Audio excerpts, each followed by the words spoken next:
நடந்தால் ஆழி காவேரி ஆழி காவேரி. வணக்கம், நான் வித்யாராம் பேசுகிறேன்.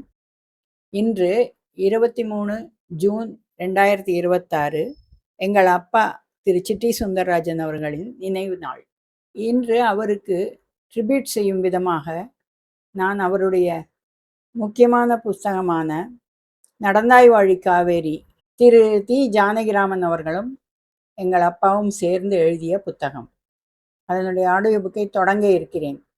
இனி வரும் வாரங்களில் என்னுடைய ஸ்பாட்டிஃபை சேனலில் ஒவ்வொரு சாப்டராக காவேரி புஸ்தகத்தின் ஆடியோவை பதிவு செய்ய இருக்கிறேன். அதற்கு முன்னோட்டமாக இன்று அதன் முன்னுரையை என்னுடைய ஸ்பாட்டிஃபை சேனலில் பதிவிட்டு அந்த லிங்கை இங்கே டிஸ்கிரிப்ஷனில் கொடுத்திருக்கிறேன். எப்பொழுதும் போல் எல்லோரும் அதனை கேட்டு ஆதரவளிக்குமாறு கேட்டுக்கொள்கிறேன். நன்றி, வணக்கம்.